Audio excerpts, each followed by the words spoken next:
My name is Eric Collins. My partner is Danielle Laurie, and we saw Team Warren with a win yesterday. They were so impressive. Seemed as if they fed Danielle off the return of Alicia Ocasio. Yeah, you love the fact that she's back, and she came into that game yesterday and hadn't skipped a beat. She had a no-hitter going up until the 7th inning. She's just a huge part of that team, obviously, as well as Jessie Warren. She's the captain. She's that go-to girl for them that is extremely important in the leadership role.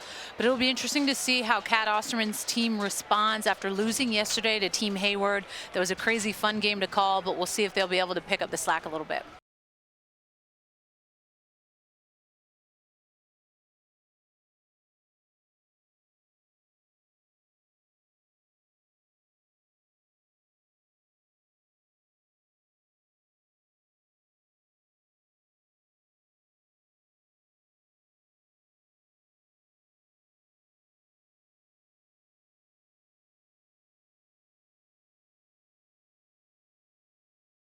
Hey, this is Jessica Mendoza. I am so excited about Athletes Unlimited and everything it does to support professional athletes, giving them a voice and giving them strength to show and showcase who they are.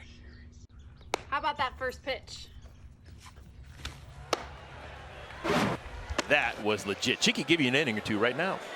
You think she could? I think she could too. At least as long quality as BP. Her dad needs to be the catcher, though.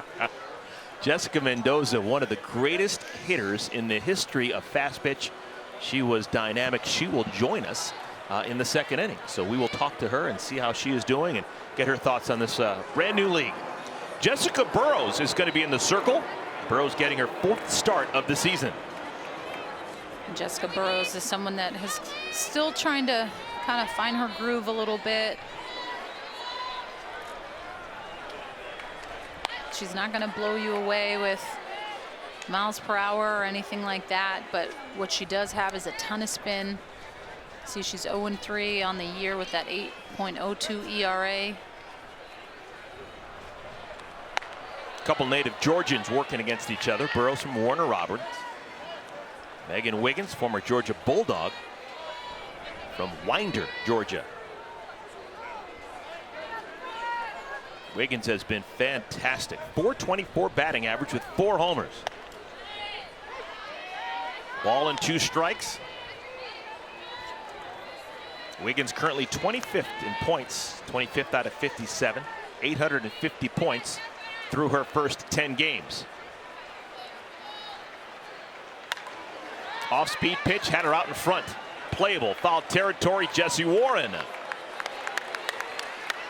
So that is out number 1. Jessica Burrows in the circle. She is throwing to Erica Piancastelli. Left side of the infield has Warren and Pendley with Jenkins and Vidalis right side.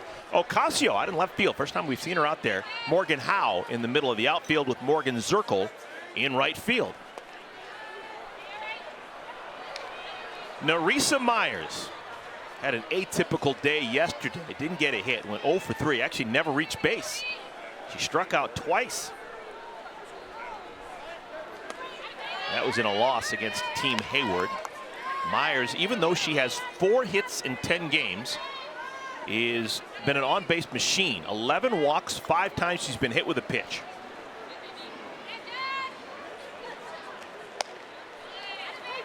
Moves up in the box, thought about a slap, instead takes a strike 1 and 2.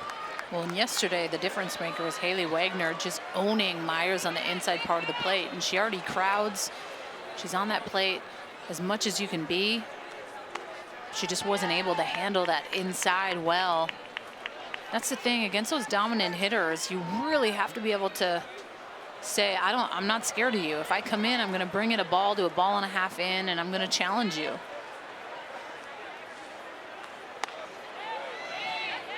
Fantastic eye by the veteran. So it goes full, 3 and 2.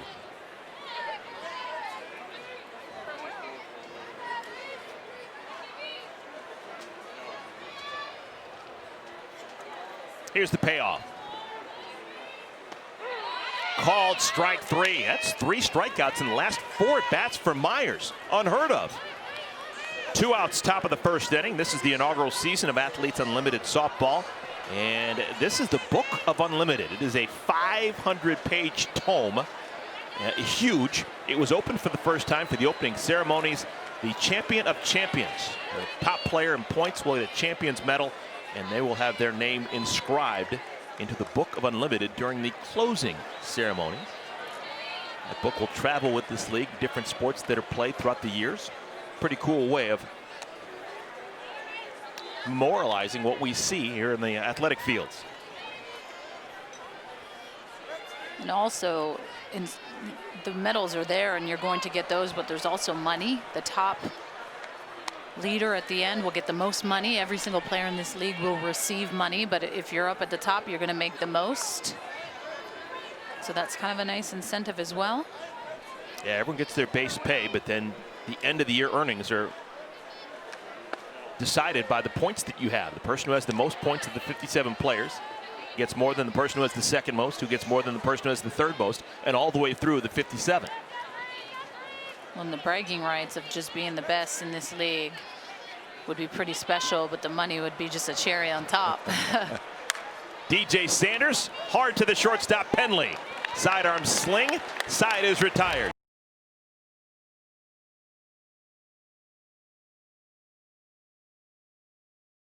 Team Osterman goes 1-2-3. They don't get the ball out of the infield in their half of the first inning. And now the bottom half, this will be Team Warren.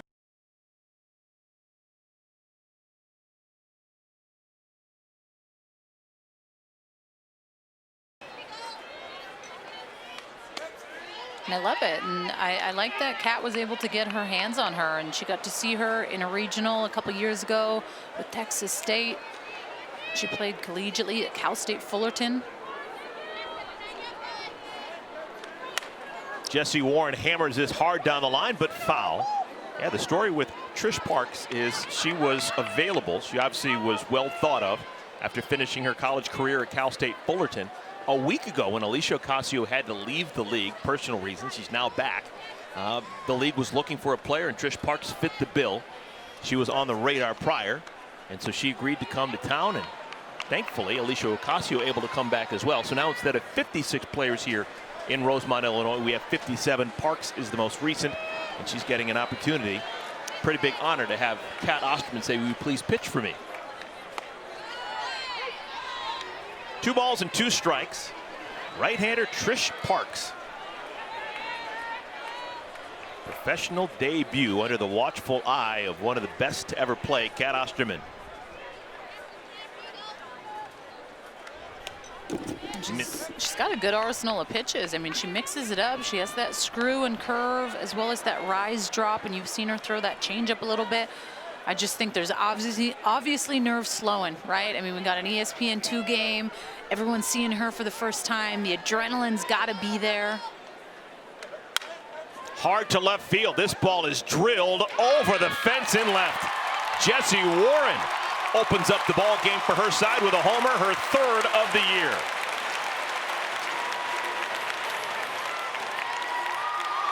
$1-0 lead, Team Warren. They take the 10 win points for the inning. So that is a 50-point swing of the bat for Jessie Warren. And that to me is just like, welcome to the league, rookie. I mean, you have one of the best hitters, in my opinion, in the world, in Jessie Warren, and steps up, 3-2 count, laces this thing. Wow. Warren and Piancastelli went back-to-back in yesterday's game. Jessie Warren rounding the bases. Aspiration Bank just committed to plant another 100 trees to drive environmental change.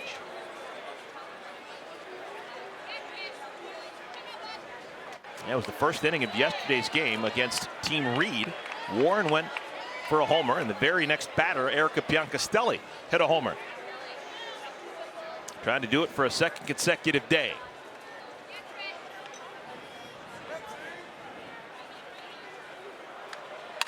Hard into left field. Solid single, Piancastelli. So the first 2 reach against Trish Parks.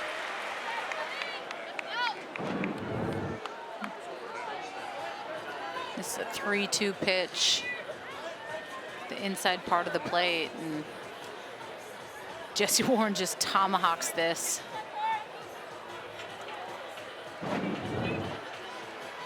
Now Jessie Warren actually began this game, because she's played 1 fewer game than half the league.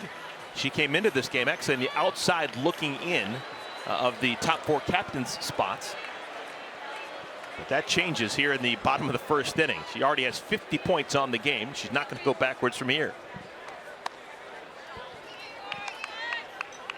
Here's Tori Vidalis.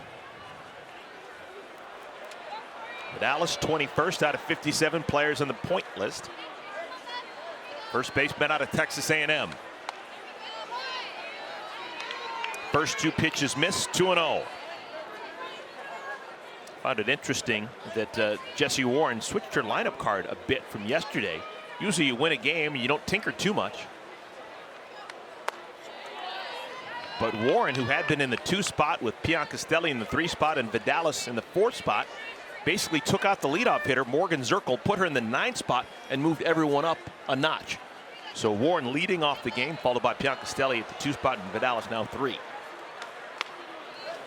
And a 4-pitch walk, so an inauspicious start for Trish Sparks.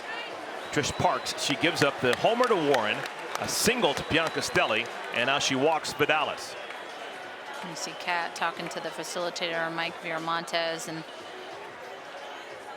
you have Coley Reese in the pen warming up. And listen, there is a different pressure coming into this inaugural season where 3 weeks have already gone by, right? It's, of course, you want to just jump right in and blend in and not have missed a beat at all, but it takes a little bit. The nerves of throwing to hitters in an environment that truly matters sometimes can be different. It can be harder to find that strike zone. You can feel your heart rate elevate. You can just feel uncomfortable at times, but you have to go back to quality spots and remembering how hard you worked. I mean, I've heard Trish Sparks this whole summer has been training and finding ways to continue to throw bullpens in case her name was called in this type of a situation. Runners at first and at second. Morgan Howe lifts this one to left field, hit well, going back on it, Manny Perez, and this one's gone. That's a 3-run opposite field home run for Morgan Howe. 4 runs crossed without an out recorded in the bottom of the first inning.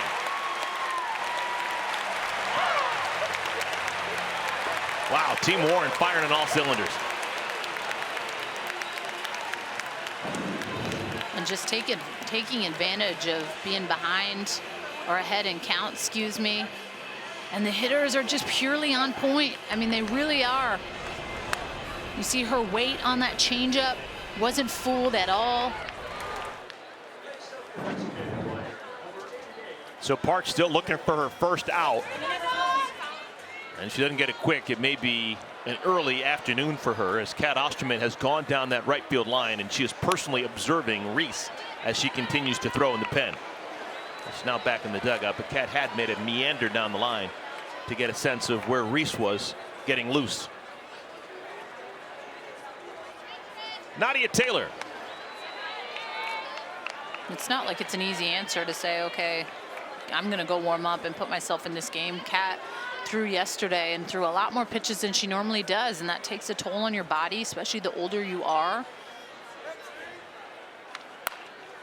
And the reason why she really wanted Trish Parks on her team was because she had faced her a couple years ago in the Texas State Regional, and she said Trish Parks threw great. She knew what she brought to the table, and I think just getting a fresh look as well was important because the pitchers at times have been getting just lit up a little bit.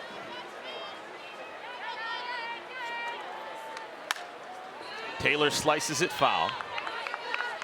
Danielle, I just want to talk a little bit about Parks and what she's dealing with. You know, obviously this is a shielded environment and we don't have traditional fans here in this venue. So she's not pitching in front of 6,000 frenzied fans. But there are a whole host of players who played in the first game sitting in the players box, and they don't know anything about Trish Parks, and they've come here to watch. So that's got to be nerve-wracking in its own right to have some of the best players in the world. There's Victoria Hayward, right-hand part of your screen, to see everyone coming out here to watch you play against these great hitters, and you can only imagine what's bouncing around in her tummy. There's the first out recorded by Parks. Comes on a liner from Taylor to the second baseman Myers. And I think Nadia may have broken her bat. We've seen a lot of that over the last couple of weeks. Something came flying off the top of the bat.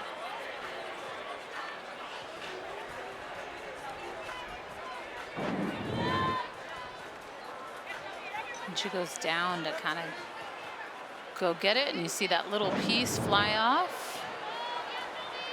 Huh. Here's Shelby Pendley. 9 hits and 31 at bats for Pendley. 5-year pro out of Oklahoma. Pendley actually has something in common with Parks. Both Pendley and Parks started their college experience playing for Mike Candrea in the desert for the Arizona Wildcats. Both only lasted 1 year before transferring out, seeking greener pastures. Pendley ended up at Oklahoma, was a multi-All-American there. Parks ended up at Cal State Fullerton, closer to her home in Chino, California.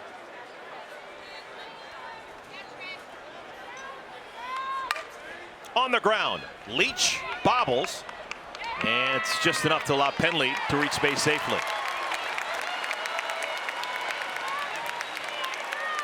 So with 1 out, a runner aboard, Pendley is on. Parks is throwing to the veteran catcher Gwen Svekis. DeWitt, Leach, Myers, Malga from third to first, with Perez, Wiggins, and Moultrie in the outfield.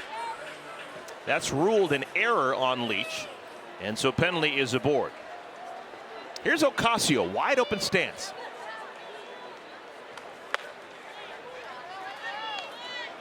One of the best two-way players in the world. We saw her dominate in the circle yesterday. Now getting the day off from pitching, but she's still in the lineup as the left fielder. And that's another reason as to why she's up as high as she is on the leaderboard. I mean, obviously she gets to pitch and help herself out that way, but on a day where she's not getting to pitch and get those points, she still gets to hit and step in the batter's box. There's been a couple of players that just jump off the screen in terms of what they do in the dugout, or what they do amongst their team, and how they make other people feel and perform. Ocasio is one of those players that seems to always affect winning in a positive way. Jessie Warren, Haley Wagner. Just after watching these women for week and week and week, you just see some players with the small things they do and the way they interact, and you can understand why they've won at every level.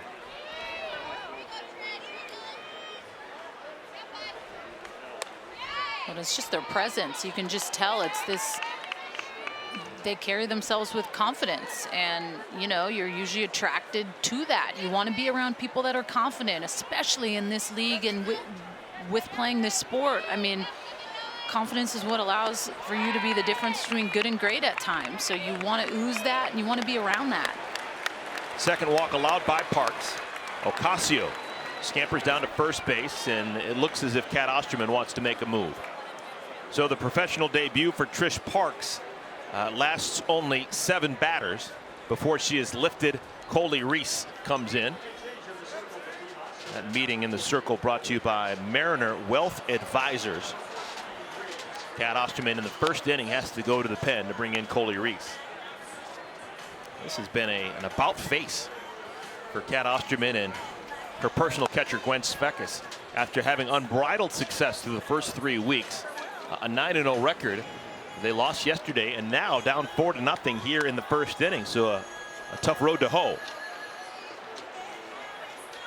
Coley Reese, recently named the head coach at Gustavus Adolphus, Division III school. They called themselves the Gusties, named after the original king of Sweden, in case anyone wants to know. She is a 26-year-old, played at Minnesota State Division II school. The Mavericks won a national championship a couple of years ago. She's not going to beat you with speed. She's crafty. Currently 36 out of 57 players on the leaderboard with Athletes Unlimited. It's a pretty big honor. Not too many 26-year-old head coaches in college softball.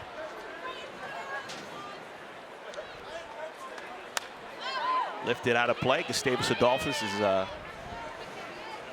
in Minnesota. It's actually in a conference. They've got the worst nicknames. You got the St. Thomas Tommies, the St. John's Johnnies, the St. Olaf Olies, the Gustavus Adolphus Gusties. I mean, really? No imagination in that league. Anyone listening, I'm just always in awe of the facts that Eric Collins brings to the table. I learn something new every day. Every day. Here's Kelsey Jenkins. 1 ball and 1 strike. And Jenkins is drilled. Got her on the right arm. And so the beat continues for Team Warren. They have loaded the bases. Still just 1 out. And that out was recorded on a liner off the bat of Nadia Taylor.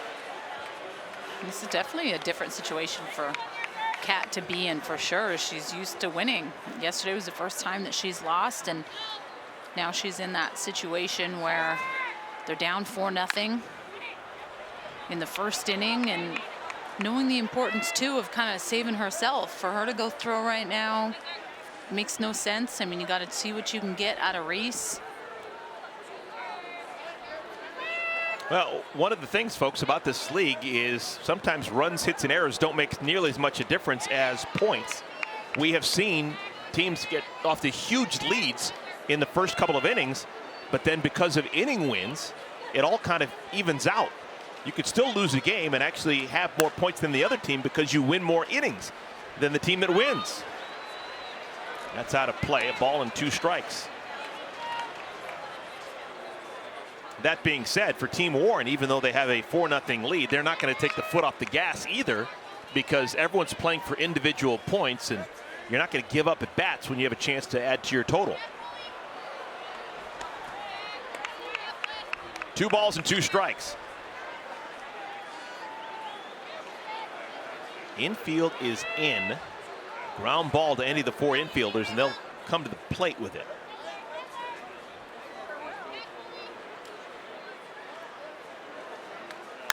On the ground, Myers, the play is made at home. No panic with Myers, been there and done that. 2 down. This is just routine. This is why the defense is in. You just field it cleanly, go straight home to Svekis. 2 down.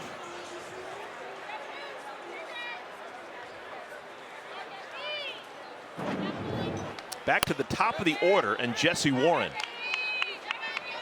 Warren homered over the left field fence to begin this bottom of the first inning.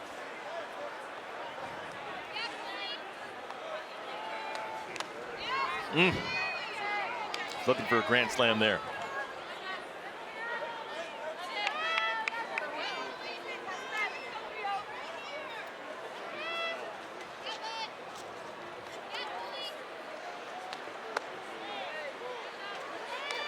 Warren has 16 hits and 34 bats before that homer. She's now 17 for 35. A base hit here, and she's hitting exactly 500 on the season.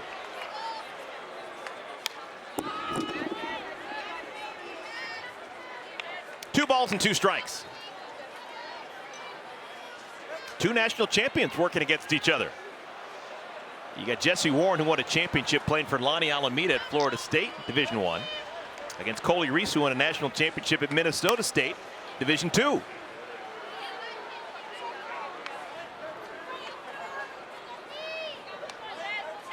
And be pretty careful here with Warren, not giving her anything too good. I mean, bases loaded. It's a big moment.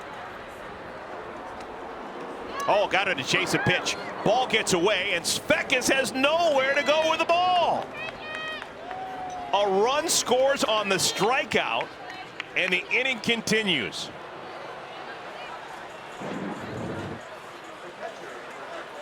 That's a good changeup, but Svekis is trying to read the ball in the ground, but also the combination with the swing.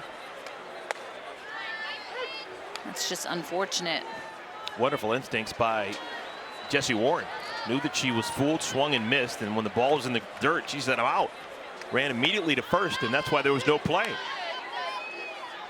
First 2 pitches, strikes to Piancastelli. She singled and scored earlier in this inning.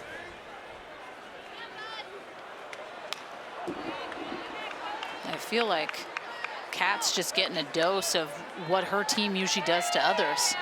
You know, right out of the gate. I mean, Team Warren is showing what they're made of. And that's usually what Kat's team does, especially when she's starting, but she's also had pitchers that can come in and hold their own. We've seen her have to come in on Sunday's games to maybe close out an inning or 2, but This should end the inning. Fundamental play. Nerissa Myers throws the first side retired, but 5 runs cross here in the first.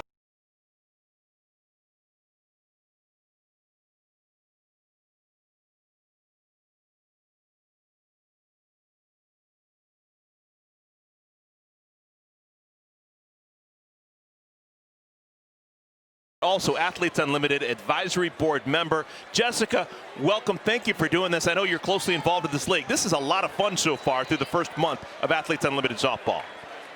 Oh my gosh. I mean, I just love, first of all, the attention that it's been getting. It seems too, between movie nights and just all the social media attention, let alone like obviously the play on the field, which we all know, right? I mean, Eric D, like you both understand how amazing the sport is, but the fact that this different way of playing the game has brought in a lot of interest from other areas, it makes me happy because the sport needs as many eyeballs as possible because it's that good. Well, Jess, I was going to say, obviously softball's back in the Olympics for 2021. Just talk a little bit about the fact that there's 20 Olympians here aspiring, some trying to go to their second Olympics, but you know, how cool that is. Yeah, I mean, that's to me like being able to have this kind of attention, and then you're leading into the Olympics next year. Danielle, you know this. I mean, you're heading there yourself, but it's not just how crazy good these players are. I mean, you mentioned 20 Olympians. It's ridiculous between what Mexico, Canada, the U.S. I mean, there's so many different countries represented, but also just the different stories, right? Like, who are these players? That's something that I feel like has always lacked, is we can see how great they are. We get these pockets during the Women's College World Series where you get to really showcase the sport, but this allows us to really get to know the player. And to me, heading into the Olympic Games, that's when we're really going to see the personality, kind of all the different things that go into what makes these players great. Jessica, it's hard to believe it's been 12 years ago, but 2008, of course, the last time softball was in the Olympics, you were a huge part of Team USA that year. Knowing that softball was going to be discontinued in 2008, where was your brain at then? And now, with it coming back, where's your brain at? I was mad.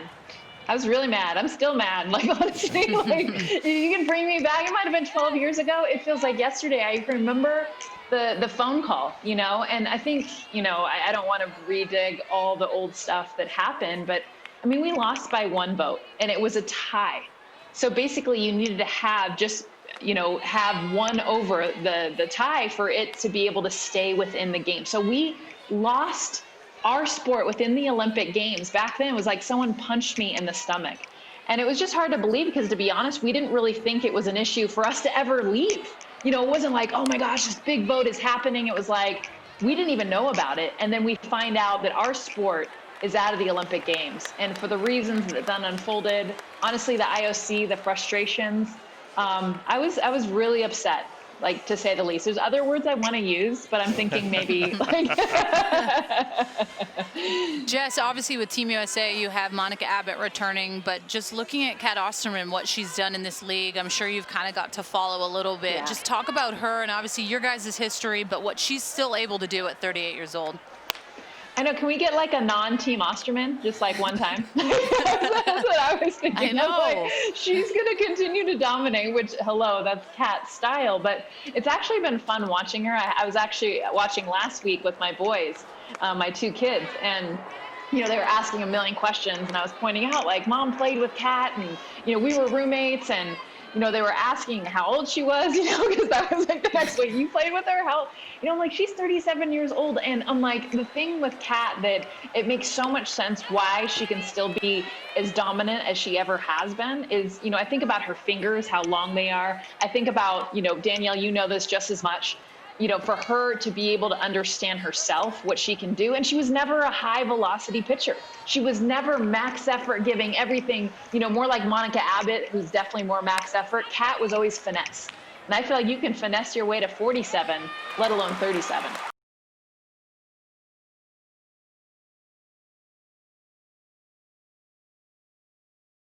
Welcome back, everyone. Bottom of the second inning. Team Warren leading Team Osterman 5-0. It'll be Tori Vidalis, Morgan Howe, and Nadia Taylor scheduled to bat. Second inning of work for Coley Reese. Danielle Laurie, myself, Eric Collins, joined by Jessica Mendoza. And the ball almost came right into my window. That would have been something. Come on. Where's the screamed. glove? He didn't even try to reach for it. He I didn't screamed. flinch. I didn't flinch, but yes, got a little scared. Well, Jessica, of course. You got to cover Eric up there. You realize that? Hey, we have this plexiglass in between us. I can't reach it. Jessica, since we have you, I think this is a really important question because this is one of the great things about this league. The point system. You're a member of Athletes Unlimited Advisory Board. Your thoughts on playing softball in this different manner? That's a home run. Wow, Tori Vidalis well over the foul pole in left field. That is her second home run of the season. But Jessica, playing softball the way that we've seen it for so many years, it's a great game. Just an absolutely beautiful sport when it's played well. But now thinking about it differently with individual points, what was your initial thought when you heard about this concept and now seeing it underway? What are your thoughts? Well, I loved it. And by the way, like straight up bomb by Tori Vidalis. Like I can't help, my analyst hat is coming on right now. This is up and in. This is in her kitchen. She's got like beautiful, short, compact swing and some oomph. I mean, look, okay, sorry, where did this land? This was a tank. This was a tank. Ridiculousness. Get it, Vidalis. I love it. Sorry, I just had a little A&M love for the home run shot. But no, the thing is, I mean, it wasn't just like, hey, we're going to have a point system. And there was a lot of conversations in and around. This was what I loved about it is, it was, hey, what do you think? What are, your thoughts of, what kind of points, how we go about this, like what we look at. And the nerd in me was just like, oh my gosh, this is amazing. I'm like, can we do exit velocity? Like, can we do I wanted to like find the numbers that really can be like the sexy, fun numbers of a ball player and what makes her good. Morgan Howe hits that ball like a howitzer to center field. Wiggins fumbles it a bit, and Howe slides into third safely. That'll either be a double and an error or a triple. I'm telling you, Jessica Mendoza, I'm in love with Morgan Howe's swing, and I'm a student of beautiful swings. You had one of them. Morgan Howe is just right up there with yours. Well, look at the location of this pitch, too. I mean, that's what it's down. And this is where you do not throw. I mean, this is a ball. This is like at her ankles. But like, you want to see a beautiful left-handed swing, pitch her down. Pitch her right there because you're going to get like just beautiful length on that. I give it a double and an error, though, by the way. And it is the official score. score. Like that much. The official score agrees. That's a double, so 20 points, and an error allows her to go over to third base. Still nobody out in the second inning. Jess, we saw your first pitch, which was pretty good. I can give you a couple pointers. But what I loved the most was seeing your dad catch the ball. How are your parents doing? How's everything going with your family? That was, by the way, my son was the videographer. So it was a whole family affair to do the first pitch. Everyone is good. We're over here in Oregon, so the fires have been nasty out in the West. Danielle, I know you know this. You got family, and your family's in Washington. You see all the smoke, actually. That's all fire smoke. Yeah, that's my pops, of course. So my dad was coaching me up. That's the best part. Anyone can relate. Those of you that are a father and have a daughter, or you are a daughter that has a father that coaches you. I am how many years removed from playing? Was I a pitcher? No. But here I am throwing a first pitch. And my dad's like, oh, no. We're going to do that one again. Like, you really need to. I'm like, oh my gosh, he's coaching me. Like, I am trying to do something for fun. And he totally made me do it like 3 different times and was like, no. He was mad I had sandals on, too. He's like, you need to go put your tennis shoes on. I'm like, Dad, it's okay. I love that. I love that. It was cute. It was fun. It's been a successful summer here with Athletes Unlimited. The softball in the shielded environment has been just an unbridled success. Obviously, you are closely connected with Major League Baseball these days. And Major League Baseball has had some hiccups now and then, but it looks as if the regular season is going to finish off, and we're going to have a postseason as well. Your thoughts so far through the first, 52 games out of 60 in the Major League Baseball schedule, what you've seen? Yeah, I mean, honestly, I can go on and on and on. I just finished baseball tonight over on ESPN talking about teams like the White Sox, like super surprise teams. The fact that the Yankees struggled for a while there, now they're red hot. But, the Dodgers, I'm from Southern California. So the Dodgers right now looking the best team in baseball, as always, but they have to win the World Series. But really, Eric, the fact that this is just a unique year for everybody. I mean, ask the Athletes Unlimited players. And I really believe that when we get to the postseason, whoever's crowned champion, just as like you see the leaderboards for Athletes Unlimited players, I just think how special this year is. And it stands out to me, the players that really are above the rest. because what they had to do in the offseason, what they've had to do to be able to prepare themselves and put themselves in the situation in a COVID-19 year that's been so limiting. And Jess, obviously it's been different for the analysts too. I mean, you've been calling a lot of these games from home, but just talk about that and how that's either been good or bad for you and benefiting your family. Calling them from right here. And this is literally my studio setup. It's crazy. I have a game this week, Cardinals Royals, and I am here in Bend, Oregon, doing baseball games. I did South Korea baseball games for 3 months, so I'd be here in Oregon calling games that are happening in South Korea. I'm so excited. I'm going to be calling the World Series this year for Major League Baseball on radio. It'll be the first time a female is ever calling the World Series. So I'm actually flying out for that. The first time I'll be on a plane to be able to call the World Series. But it's been interesting, the last few months of doing these games from home. Literally, my kids have jumped in a few times during games. I'm sure everyone can relate, whether you're calling games or not. You're on any kind of Zoom call and you get bombed by your kids. But I've loved it, just being able to have both. But not for the World Series. We have to definitely be on site for that. Shelby Penley pops out to left, and Jessica, we're going to let you go, but I do need to say thank you, and thank you to so many others like the Kat Ostermans of the world, the Kelly Crutchmans, the Megan Wiggins, the Megan Willises, the Sarah Paulies, the Lisa Norrises, all these women who played softball without that carrot of the Olympics after it left in 2008. You were a pro for many years, but you kept the fire burning, you kept the interest going, and now softball is back in the Olympics, and it's no worse for the wear. So we really appreciate the fact that you continue to get this great sport going in the right direction. Yeah, well, it's not me. It's everyone that's a part of, Athletes Unlimited. And you guys, too. I mean, the fact we got Eric Collins and Daniel Laurie, Olympian, calling these games. I mean, this has been first class all the way. I am so pumped to continue to watch these games because these athletes and the whole way that it's doing it is the best way. And I'm excited to see the sport continue to grow. Thanks, one of guys. the best hitters ever. One of the best swings I've ever seen. Jessica Mendoza, thank you so much. One of the best teammates that I've ever played with, too. So just love cherry you, on Dee. top of love the cake. You. I always got you, girl. Amen. Amen. Thank you, Jessica. Bye, Take Jess. Bye, care. guys. Oh, that was nice. Invigorating. It's kind of cool to rub elbows with greatness. She was, folks, if you didn't get a chance to see her play, it's a YouTube worthy. She was a swing that would have made Ted Williams weep. Just absolutely a thing of beauty. 7-0 is our score. It's the bottom of the second inning. Beat continues for Team Warren. Team Warren won the first inning and the second inning. And now we're going to have a pinch hitter. Jordan Roberts grabs a bat as Nadia Taylor is on at third. Roberts, a rookie out of Florida, just finished up at Florida a couple of months ago. Homered in her first professional at bat. Now she's batting against Coley Reese.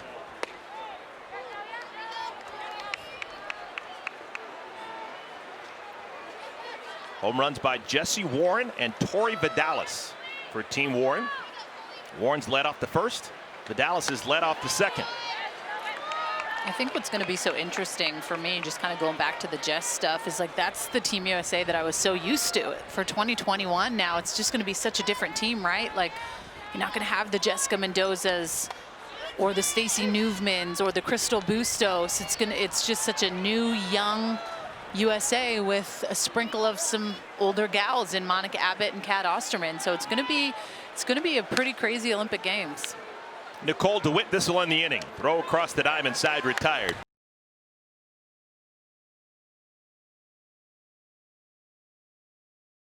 Saw the yoga sessions. There's been movie nights, Friday Night Lights. And we have heard firsthand from some of the players. Haley Wagner last night saying that this has been the best softball experience of her life. And Haley Wagner went to 2 Women's College World Series. Well, you also have to remember that it's in the middle of a pandemic, right? There's a lot going on in the world. There's a lot of unknown, but they know this, and they know the routine and the structure that they're getting, and they get to be together. And you have some of the best athletes in the entire world that get to just hang out on the daily. That's special. I mean, people want to be around greatness, right? And they're in this environment. They're thriving. They're treated like absolute pros, and that's number one. When you treat people great, they want to come back and they want to play hard for you. And that's really what I've noticed in this league is they do stuff the right way, and it's pretty special. 3 balls and a strike to Michelle Moultrie. Jessica Burrows has looked good through 2 innings. She's faced the minimum. She hit Gwen Spekas in the 2nd inning, but a double play ended that threat. 1 strikeout so far for Burrows. On the ground hard, speared by Jenkins. Out number 1. Wrigley Field. Half swing, Mandy Perez. Did she find a hole? She did. Oh, that's a thing of beauty. Absolutely gorgeous, Mandy Perez. And for Mandy, that's her first single of the season. Other 2 base hits, a triple and a homer. Well, and this little Bermuda Triangle has been the spot of the day. We saw a couple happen last game where just finds a way to drop in the middle of everyone. Still a ton to play for, folks. Aubrey Leach right to the third baseman, another double play. Jessie Warren didn't flinch one bit. Fantastic 7-pitch inning.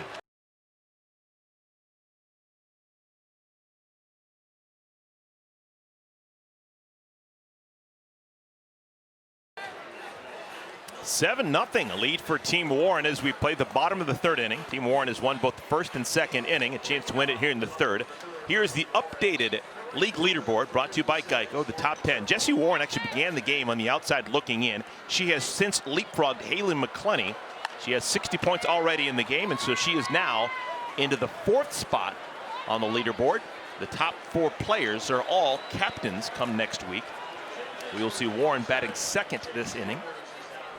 Morgan Zirkle, Jessie Warren, Erica Piancastelli against Coley Reese.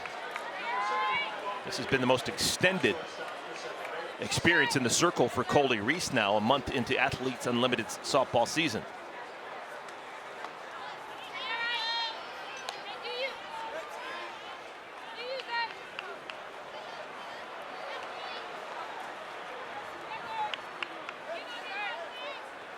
Reese, 26 years of age. Tried to paint, didn't get the call. So Reese has been around. 3 years she's played professionally, all in the NPF with Dallas, with Chicago, and with the Aussie Peppers. Shortstop DJ Sanders makes the play. It all starts Monday Night Countdown at 6. Here is the 2nd battle of national champs. Jessie Warren, Coley Reese. And it looks like Reese is going to win this one. Lazy to left, Perez, 2 down. Coley Reese, how do you do? She has now retired 5 in a row. She's just been hitting good spots. Hitting that inside part of the plate to Jessie Warren. And listen, sometimes you got to tip your cap to some of these hitters that execute on pitches that are great ones thrown, but at the end of the day, the one thing you can control as a pitcher is where you throw the ball, as well as what pitch you want to throw. I feel like there's a lot of times pitchers will at times just throw a pitch that's called and maybe not be 100% committed to throwing that, and that's also what's happened with college softball a little bit, right? With coaches calling games and sometimes pitchers losing track of. Piancastelli pops it up foul territory, and it is out of play. That's definitely the one thing I think that I miss from the old school times. Like, there was no way in heck that anyone was ever going to tell Lisa Fernandez what she's throwing. It was her and her catcher. They had that connection. Dot Richardson was her catcher, and then you had Stacy Newman. Like, all of a sudden this trend came where pitching coaches were starting to call games in college. And this is where I think it struggled a little bit, because the beauty of this league, what I continue to say, is every week it's changing. You're getting new batteries. You're getting, you know, teammates new together. And I think having that relationship with the battery has to be so spot on. And you have to have that good relationship right off the bat, or else you can just tell when a pitcher is uncomfortable.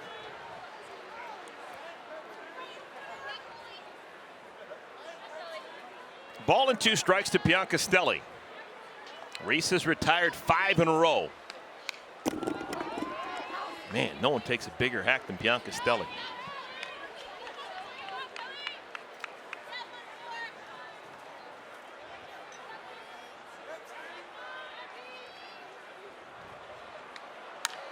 on the ground. Standard issue.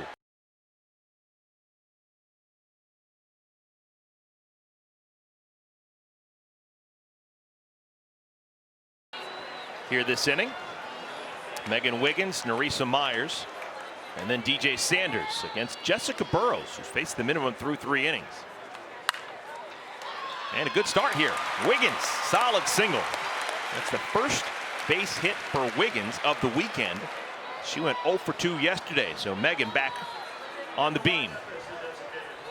Here is Myers, who just spoke about dealing with failure and coming out on top. Big believer in character and what sport builds. Having a conversation. And I think the failure piece is the hardest part of the game at times, right? But when you choose to be a hitter, you know, 3 out of 10 times you're getting a hit, that's a good average. So you're failing a lot. You're failing 7 times, but it's all how you respond to it, how you continue to get better throughout. And Nerissa Myers is one of the best in the game. Obviously has learned so much and wants to continue to pass that knowledge on, and loved watching her at ULL. Obviously all-time leader in career runs, but she was special.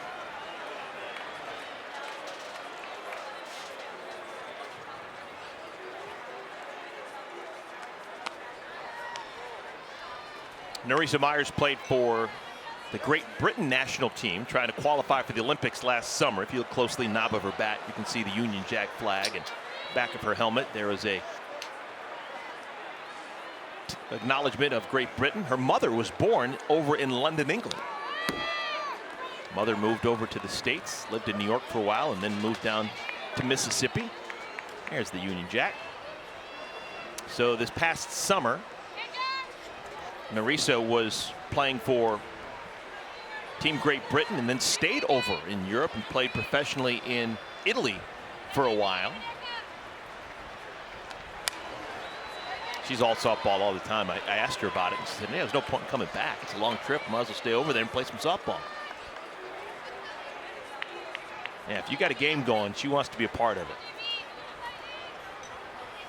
Ball and 2 strikes to Myers. And she has struck out again. This is absolutely stunning. I don't know what's more stunning. Savannah Jaquish hitting 4 homers in 2 games, or Nerissa Myers striking 4 times in 2 games. Yeah, she's just not seeing it well. I mean, that's a great pitch. I want that pitch as a pitcher all day. I mean, that is, you're getting chalk. And we have not been seeing that. If I've noticed anything with the umpires in this league, they have been a little bit tighter with these pitchers. So I wouldn't mind having half a ball to maybe a ball off to your advantage. I'm going to say that's the first time in her life that's ever happened. Myers struck out the last 2 times she was at the plate yesterday, and now she struck out the first 2 times today. 4 straight strikeouts for Myers? No way. She's human. That's what I'm getting out of it. It happens.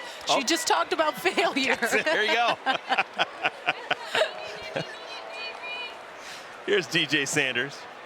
Bounced out to the shortstop last time up. 1 ball and 2 strikes to Sanders. Sanders was the captain a week ago. One of the things about being a captain, you call the shots. You make out your lineup card. You decide who plays where defensively, who pitches. And the only time we had seen DJ Sanders play shortstop was last week when she was the captain. She said, let's do it. She did come in an inning ago and start playing defensively here in this game, but she's never started a game at shortstop except for the 3 games when she was the captain. And that's the beauty of it. You're the captain, you call the shots. No one can say anything. Oh, what a great job there by Sanders. Goes the other way, and look at Wiggins go. That's dangerous play. Caught with her cooking it, hand in the goal. She's safe. How did Wiggins get safe? Warren missed the tag somehow. She was dead to rights. Had no chance. Oh, look at that swim. Wow. And see, this is what you're taught, right? Like, you're taught to be able to just go down right in front of the base and make that tag, and you see that's exactly what Warren does. But Wiggins able to just slide her foot around it. Wow, that was impressive. Unbelievable. I think I saw a button get touched. Slide of the year. No, we have official review, but they're not going to burn one. We play on. 1 out, runners on at the corners. Gwen Svekis, before this inning began, when she came off the field defensively, after Coley Reese went 1, 2, 3 in the circle, she got everyone together, and she was steamed. She said, we're going to do this. I can't read lips exactly, but it was clear that she was given a big-time pep talk. This could be 2. Nope, the play's only going to be at first. It was too softly hit, and Penley decides to not even get the force at second. She goes to first. 2 down.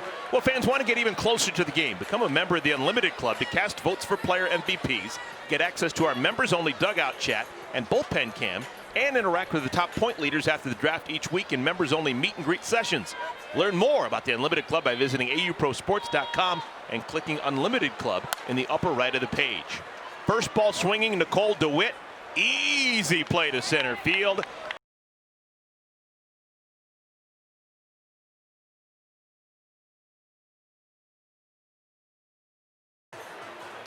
Bottom of the 4th inning, things have calmed down here in Rosemont, Illinois, after some early offense for Team Warren. It is now the bottom of the 4th, and we will talk this half inning with Aubrey Leach, playing second base right now. This All Access presented by Sparta Science. Leading things off for Team Warren is Tori Vidalis, and Vidalis gets a solid single into center field to lead us off. Aubrey, thank you for talking to us while you're playing defense. We've seen you all over the diamond. We saw you at shortstop. Now you're playing second base. Which do you prefer? I feel a little more comfortable at second, but I couldn't pick. I love the infield, so if you keep me here, I'm happy.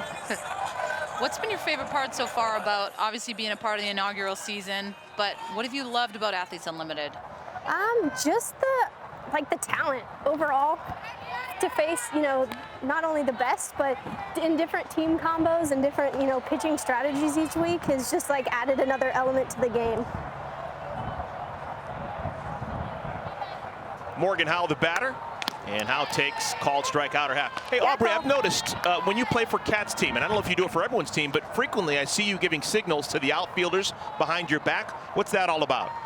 Just to give them a little, heads up of where, pitches are going or tendencies. Ooh, sticking. DJ, cut here. Oh, gotcha. You got any footage on there? No, not really.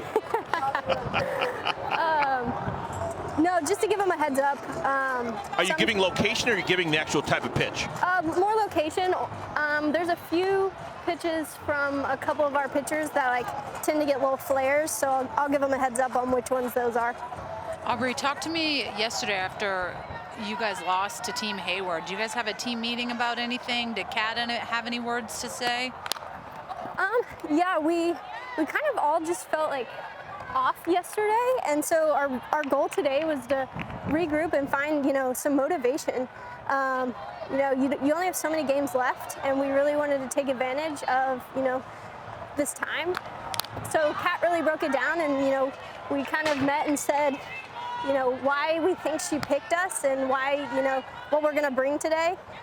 So it's kind of just a refresh and kind of forget yesterday and move on.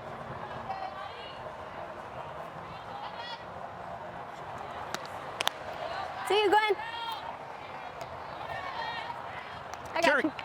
Curious about your glove. The same glove you use when you played shortstop, or you have different gloves for when you play different positions? No, this one is the same. Nice, Coley. Yeah, same glove. If I moved to the outfield, I have a bigger glove I'd go out there with, but. So you only have one infielder's glove this entire 6 weeks here in Chicago? Oh, I started out with a different one. This one I've broken in while I've been here and have started using. Can I ask you? Because everyone's been a kid with a glove they're trying to break in. How do you break in a glove? If I had a steamer, that would be my first choice, but I didn't. I like to catch balls off the machine just to break it in pocket-wise. But then other than that, just some tough love, getting some reps. Deep. Come on, Mandy. That's a homer. Nadia Taylor. Nadia Taylor, professional hitter, has done it again. Her 3rd homer of the season. Her 2nd hit of the game. It is a 3-run shot. And Team Warren has won another inning. See you, Coley.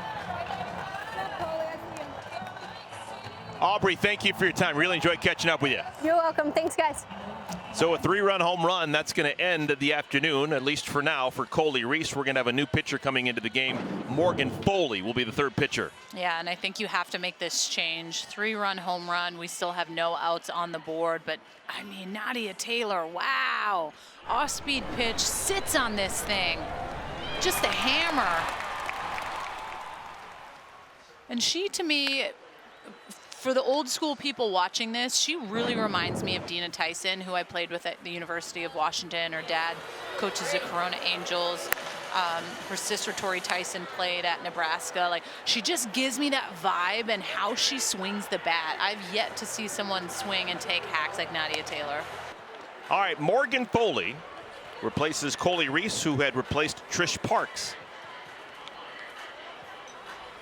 Foley, a hard thrower out of the University of Indianapolis, Division II school. Had just crazy strikeout records as a college player. First time we've seen Foley here in week 4. Well, and Foley can amp it up to Kelly Barnhill's velo and throw 67 to 70 miles an hour. The only thing at times has just been some control, needing to really work on hitting good spots. Shelby Penley. Good strike, 67 miles per hour. Well, we have had nothing but unbridled success for anything that Cat Osterman has touched so far this year with Athletes Unlimited, but there's a chance that there's going to be a whole bunch of nothing going on for every member of Team Osterman unless they get going. They have lost every inning so far, and down 10 to nothing, it's going to be difficult to get the win. So they still have 30 possible inning wins before this one's done, and then individual points. But for Cat Osterman and Gwen Svekis and the women in that dugout who have had points just because they've been on winning teams, not so much today. Well, like I said, they're getting a taste of what they usually give. And I mean, Cat was undefeated up until yesterday, and she's one of the best in this league and continues to be one of the best in the league. It doesn't matter if she got roughed up yesterday or not. She is one of the best pitchers. Quite frankly, she is the best pitcher here, far and none. I mean, you can't expect her to throw 3 games. It's just not going to happen. Ocasio into center field, and Wiggins makes the catch, 2 down. Just to show you how these points work, Alicia Ocasio, who just made that out, she doesn't have a base hit today, but she has a walk, and because her team has already won the first 4 innings, Ocasio has picked up 50 points. So those are 50 points she's not going to lose. If her team wins, that's another 50. So even without getting a base hit today, Ocasio, who was way up on the leaderboard, is going to have a minimum of 100 points. And I really love how the inning points work, because I feel like it doesn't matter at times what the score is as much as it matters about executing the inning. And like, that goes back to the ABCs of the game when you're learning, you know, as a pitcher, quality. You want to work one pitch at a time and really focus on winning every half inning. And especially those rollover innings. Like, we've had a couple games where there's been 50 points on the line because of rollover points, and that's a lot of points in your bank account. So 3 balls and a strike. Foley working to Jenkins. Jenkins was hit with a pitch first time up, was pinch hit for by Jordan Roberts her last time up. Gave up the bat too early.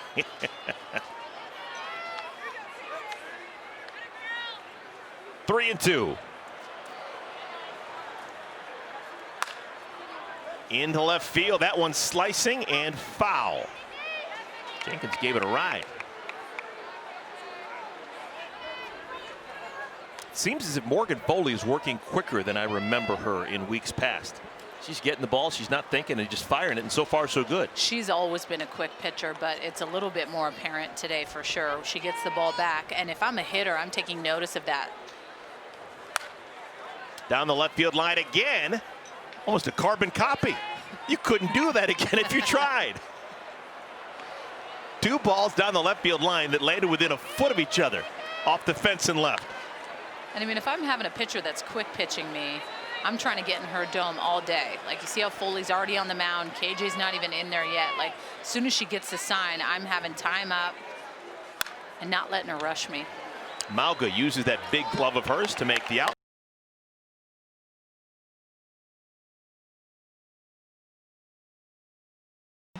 when she homered back in the first inning. And remember, more points to come. We still have inning wins, the win total win, which is 50 points.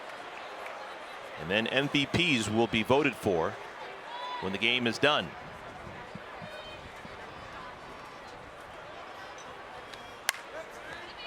Katiana Mauga fouls it right side.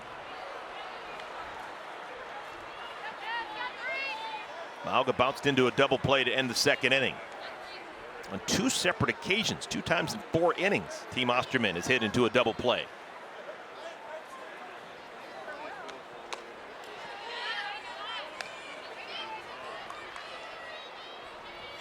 I really have enjoyed watching Burrows today. I think she's settled in and has been throwing pretty awesome. High drive, center field. Wind will knock it down. And Howe makes the catch. And I feel like this is the weekend of the pitchers. I know there's been a lot of bombs. We're not taking those away. But we've seen pitchers go a lot longer than they normally have. Kelly Barnhill earlier was fabulous. You had Alicia Ocasio yesterday have a no-hitter going into the 7th inning after missing a weekend. So I really think the pitchers, after getting those 3 weeks of work underneath their belt, are really starting to feel it. And you also have to remember that a lot of these women haven't played competitively in over a year. So it does take a little bit to get your feet under you, to feel good in games, to get game reps, to feel that adrenaline and confidence and be able to work through some stuff. 3 balls and no strikes to Moultrie. Burrows hasn't walked anyone so far today. And it's a 4-pitch walk. So with 1 out, a runner aboard.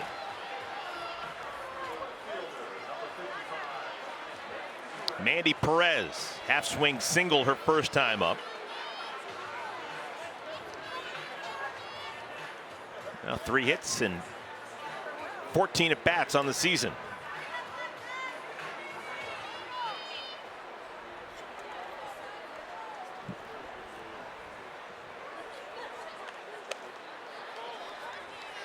Now, if this score holds, I think it's going to make it all the more interesting for tomorrow evening's game, the last game of the week, when we will see Kat Osterman's team back playing. That'll be the night game tomorrow.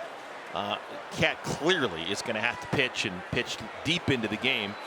You want to win games, but you need to keep getting points. Right to the first baseman, Vidalis. The only out they'll get is at second on the force. That's now 2 outs. But Kat's going to be motivated because more likely than not, her team is going to be 0-2. And just in desperate need of points, not just Kat, but everyone on their roster. And I think Kat owes it to herself and to everyone else to try and have her team put their best foot forward. And that means her in the circle for as long as it takes. Yeah, I completely agree. And she was tested yesterday. I mean, Team Hayward came to play. They made her work. And what I truly believe was that they had 4 or 5 experienced hitters that have faced Kat before, and when you know what you're going to get with her, you're a little bit more calm, cool, and collected when you set foot in the box.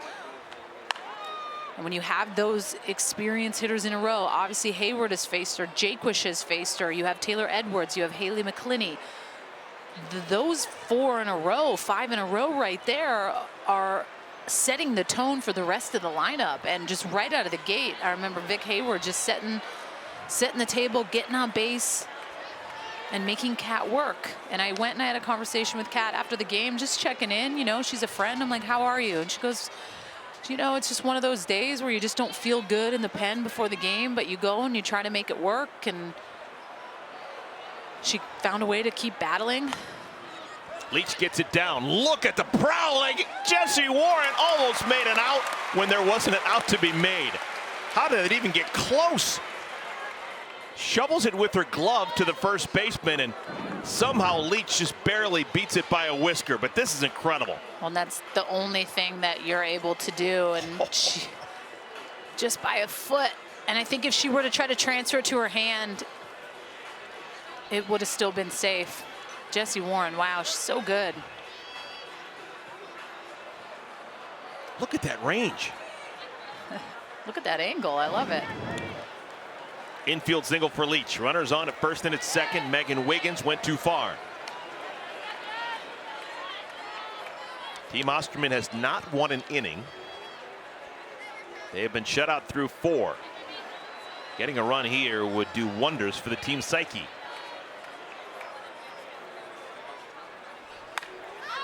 Pops her up. Will it be playable? Nope. 0-2 to Wiggins.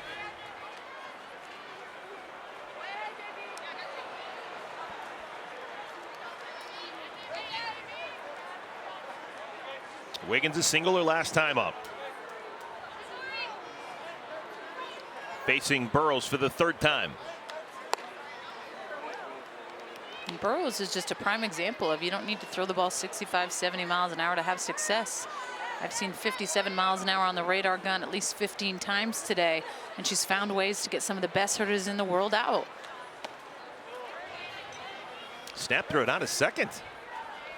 Biancastelli feeling frisky.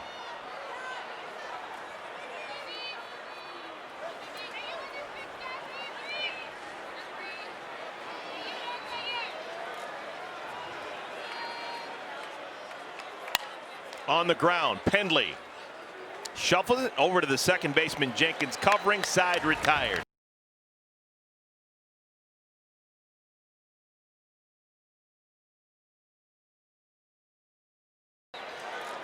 It's crazy the selflessness it takes, especially when you want your kids to be successful. And I feel like I get it more now that I am a mom, right? You just want your kids to live the best life, but it takes such a sacrifice as a parent. Morgan Zirkle lashes this one into right field, so a leadoff single for Zirkle.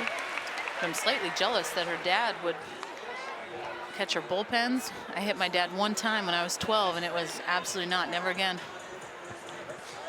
But it's a special bond. I even said I'd buy my dad the gear at 12, still wanted no part of it. An absolute legend at the Division II level, University of Indianapolis. We've talked ad nauseum about some of the feats from Morgan Foley when she was a college player. Once struck out 30 in a college game. It's an NCAA record. It was a 13-inning game, but she struck out 30. That's a fair ball. Jessie Warren, that'll make it all the way down to the corner in left. Zirkle, who can absolutely fly, scores from first. Wow, she may be the only player in the league who could have scored on that ball. RBI double for Warren, and that means it's another inning win for Team Warren. This is number one, legit that Warren can go down, but number two, the fact that Zirkle can score with a ball that was hit to left field shows her speed. Every single time that ball's hit to the right side, of course you would assume they could score, but Biancastelli hard, right to the third baseman DeWitt, first out of the inning. I need to see a 100-yard dash with Zirkle, Andrews, and Reed. Maybe Jasmine Jackson. And Jackson. I would love to see that. Find a track around here. Let's get the icy hot on the quads. I'm saying Zirkle. Let's get them going. And she opens up, man, with that long stride of hers.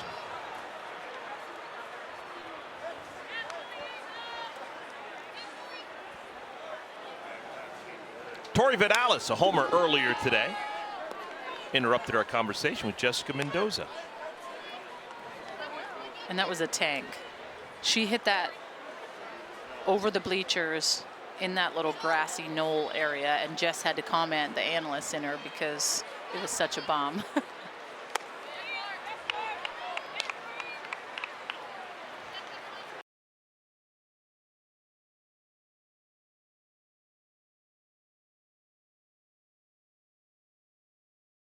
Vidalis slashes at this one, and it's caught in foul territory by Mauga. 2 down. Here's Morgan Howe. We've had 3 Morgans here in this inning. Morgan Foley pitching to Morgan Zirkle, and now Morgan Foley pitching to Morgan Howe.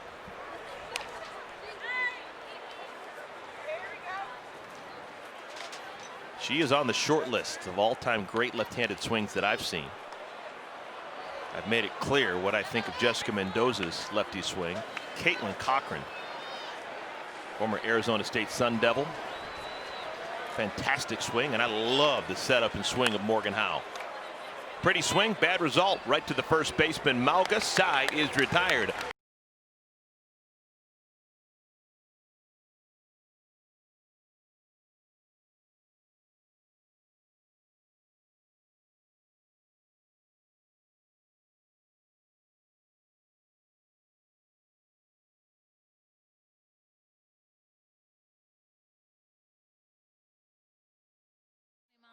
exit velo almost at her head, and she was able to make that play. And you have to have this fear factor about you if you play third base. Like, I look at her and I look at Amanda Sanchez, and they fear nothing. They will stand in as close as they need to.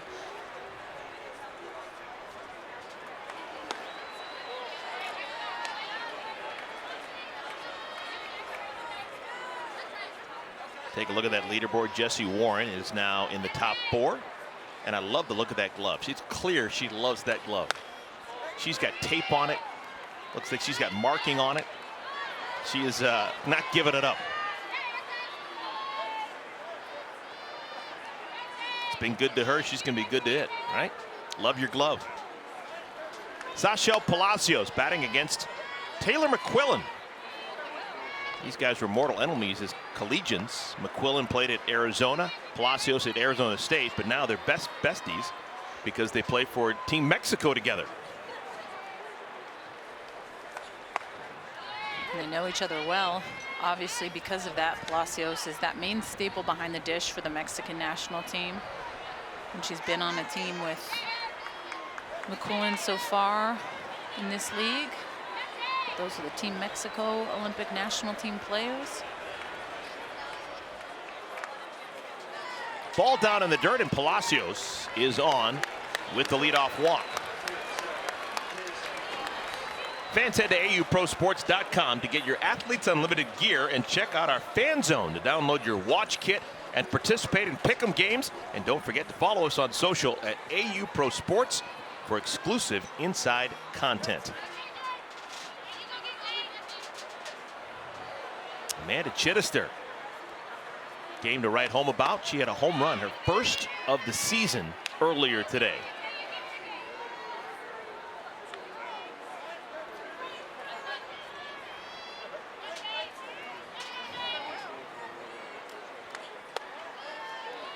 DJ Sanders, 1 for 2.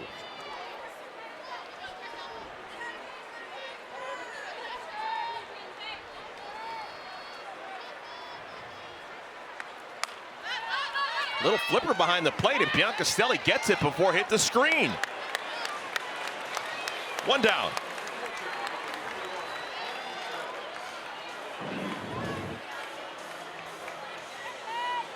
She's up right away.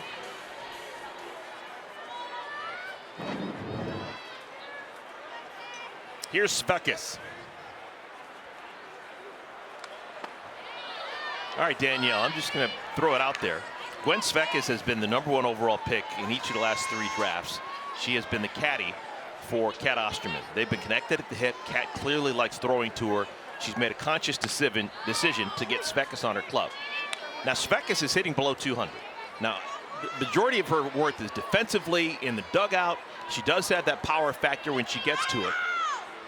But maybe at some point, would Kat ever think of thinking outside the box and not pulling the trigger on Svekis with the #1 overall pick when it's clear that at times she's lacking offense?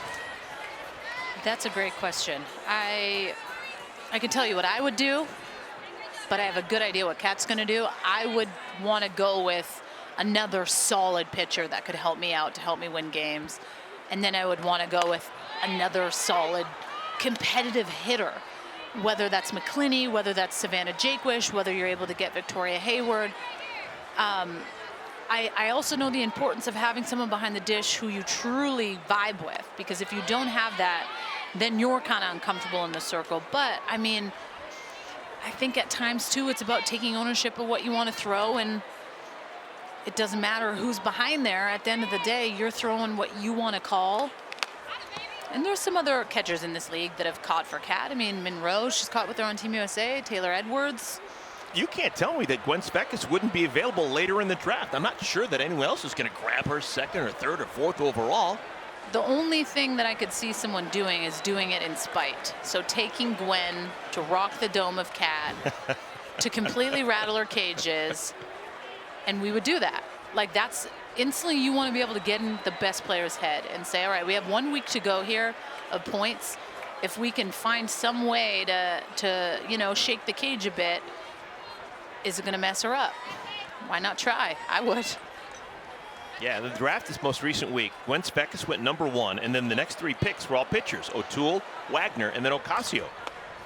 And Kat would have loved to have shared the heavy lifting with O'Toole or with Wagner or with Ocasio, but instead the next pitcher that she selected was Trish Parks, who she got in the 4th round. Parks started today and didn't get out of the 1st inning. When I think Kat acknowledges the fact that she's going to throw 2 games. So if you can get one more stud that you can get 5 to 7 innings out of to help you, that's great. You know she's going to throw 2 games. She loves being able to accumulate those points and stay atop the leaderboard. Kat is by far one of the most competitive women in this league, and she likes being on top. I mean, who doesn't in this league with this caliber of play?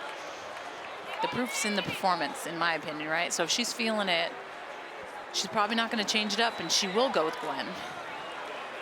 Extended the bat for DeWitt, eventually draws the walk. So runners on at first and at second, 2 outs, and Katiana Mauga will bat.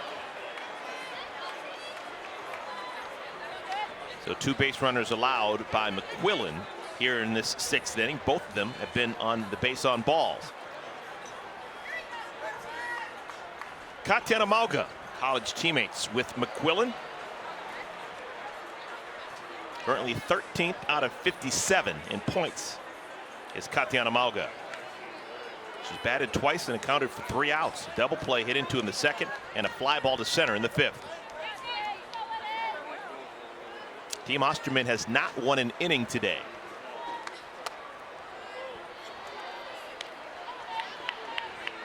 That means that all of these players, like Katiana Mauga, who is currently within shouting range of the top 10, they don't have a point yet.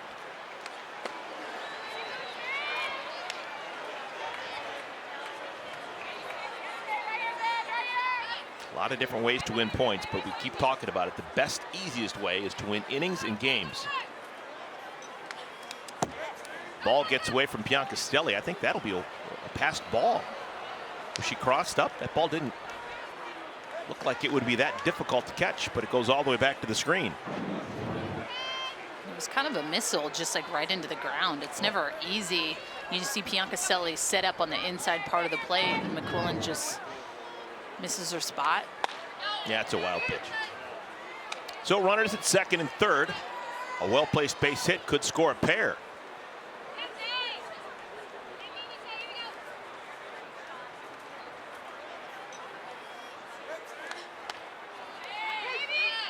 That is the 2nd time this inning that a batter for Team Osterman has thrown the bat towards the dugout thinking that they had walked, only to have to pick it up and go back into the batter's box.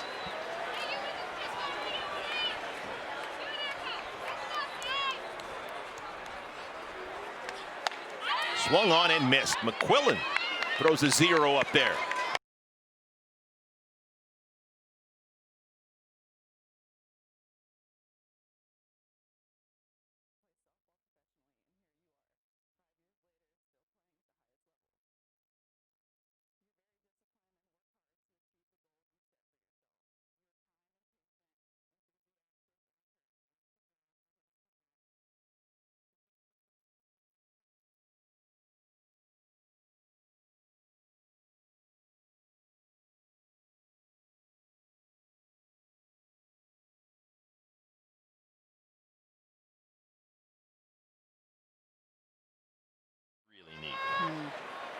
Yeah, tearjerkers for sure. Well, Morgan Foley obviously comes from a very, very good place, and that's allowed her to dominate as a college player and now be a pro for a couple of years and be a part of this inaugural Athletes Unlimited softball season. This is her 3rd inning of work. She replaced Coley Reese, who replaced Trish Parks. And this is a day in which Kat Osterman has not pitched for her team. Team Warren has feasted. Nadia Taylor bounces out to the 3rd baseman DeWitt. DeWitt's been busy over there at the hot corner.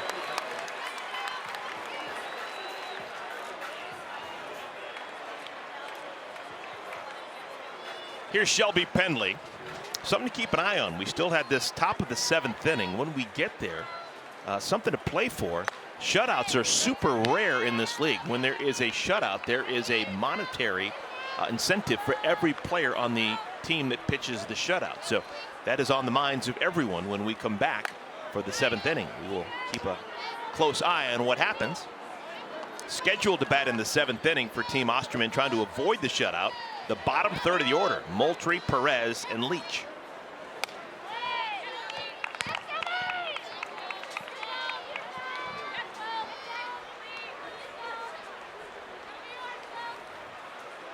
Three and 0.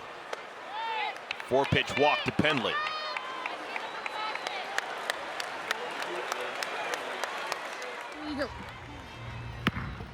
Shelby Penley.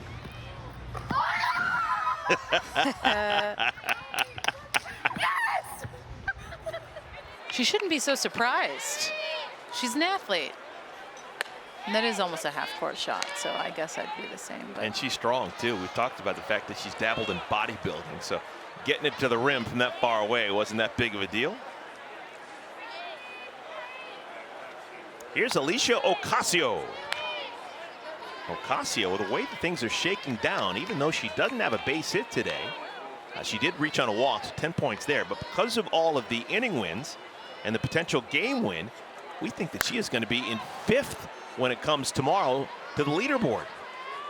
Can't hit it any higher. Fly ball to center field. That's the first out here in the 6th inning.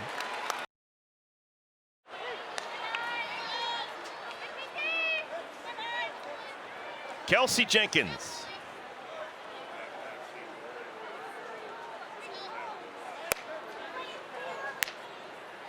Can't get over how quickly Foley's been working.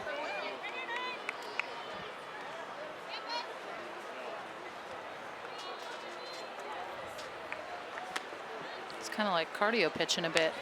Just no breaks.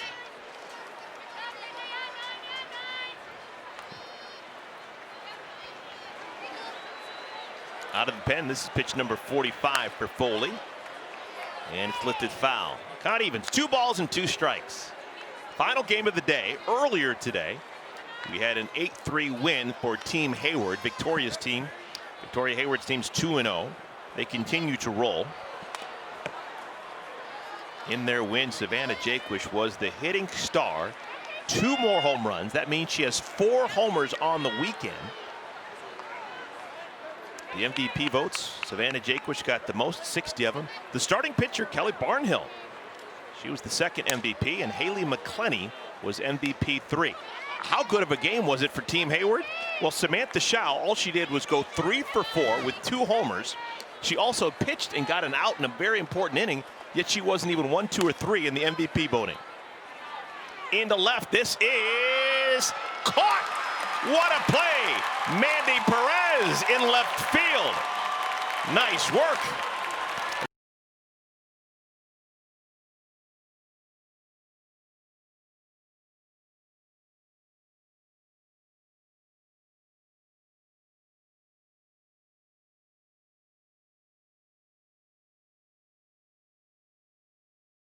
Savannah Jaquish is bundled up, knowing that she is securely in the top 4 right now in the league leaderboard.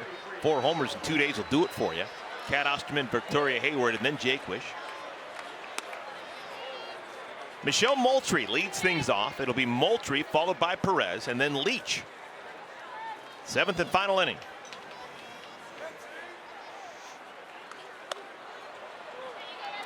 All right, Danielle Laurie.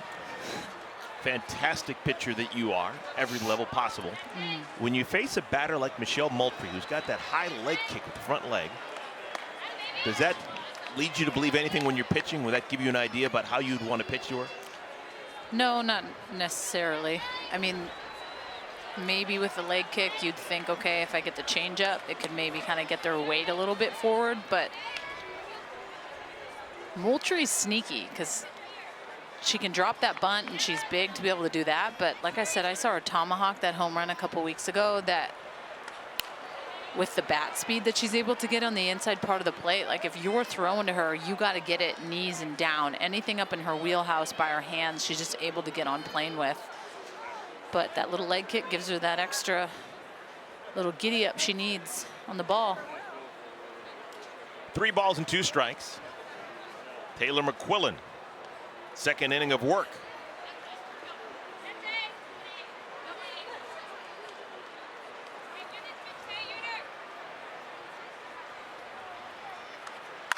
Off speed, shoots it in left field. Good job by Moultrie. First hit of the ball game for Moultrie, fourth hit of this season, and she's aboard to lead off the seventh. Now trying to salvage an inning, right? So far today, Team Osterman's bunch, they have not won one of the first 5 innings. The 6th inning was tied, so this is a rollover 7th inning. 20 points are on the line. Mandy Perez next in line.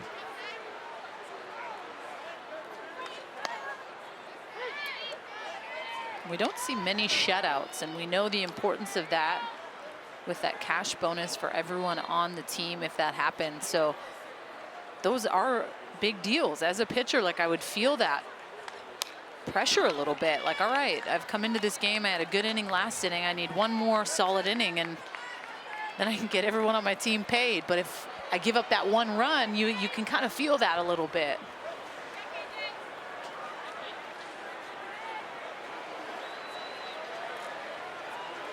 Oh, 2.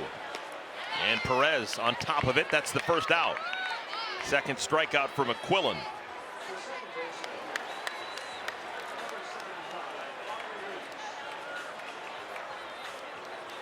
Here's Aubrey Leach.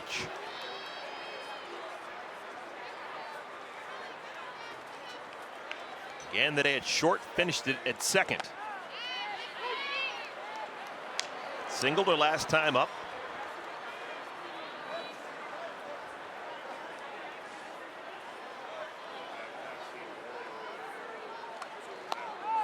I think it kind of makes sense if Moultrie thinks she can make it, to put Moultrie in motion. You know, you're talking about extra points for Moultrie, 10 if a successful steal. You're also talking about giving your team a chance to win an inning.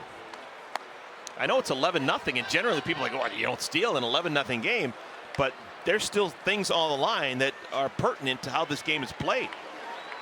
If I'm Moultrie, I go. I agree, me too. And I challenge Biancaselli behind the plate. Haven't seen her throw at a runner. I think maybe sometimes you're so ingrained in how softball's been played your entire life that you would say, that's 11-0, I'm not allowed to steal. But I think you should be encouraged to steal in this situation because points are on the line. Well, and how it works is if they're able to score, then Team Warren has to play the bottom of the 7th inning, even though it would be whatever run they score, whether it's 11-1, you'd have to play the bottom inning in order to try to win those inning points. So it's just trying to kind of pick and choose how you want to go about it. You know that Moultrie has a lot of speed, and she's probably a sure stolen base if she's going. To third, muffed by Warren, has enough arm to get the out at first. Such soft hands and confidence. Warren gets Leach by a half step.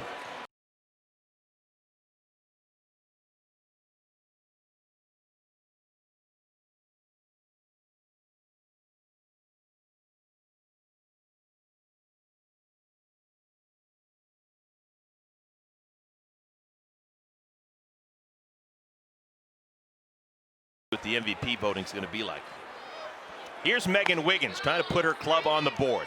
Takes first pitch, strike 1.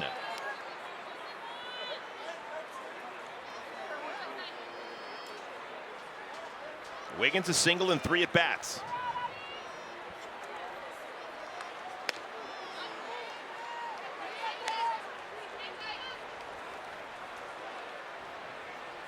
McQuillan, her second inning in relief of Burrows, who threw 5 shutout frames.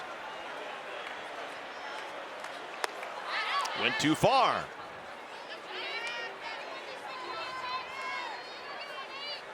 Team Osterman down to their last strike.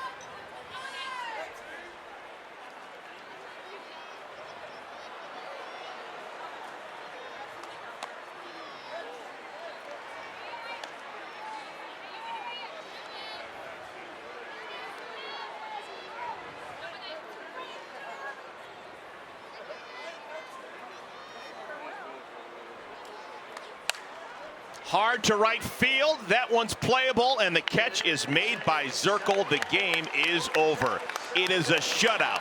11-0. Cash bonus for every member of Team Warren. Team Warren, they win every single inning. They win the game. This will be a points bonanza for everyone on Team Warren this afternoon. Yeah, I mean, they continue to keep pouring it on, and you look at Jessie Warren and just how she was today, but defensively, she made some big-time defensive plays, but her home run to just lead it off to set the tone for Trish Parks, who was coming in new to this league, new pitcher in the circle, a lot going on there. But Jessie Warren is that vet and said, hey, welcome to the league. Solo shot right off the bat, but she's just a competitor and her team. And it doesn't go without saying, you got to look at how Jessica Burrows threw today. She was outstanding, in my opinion, and she's playing with her old teammate and Jessie Warren. The comfort level's there, the love is there. The respect is there, and when you're able to be around someone you're just familiar with,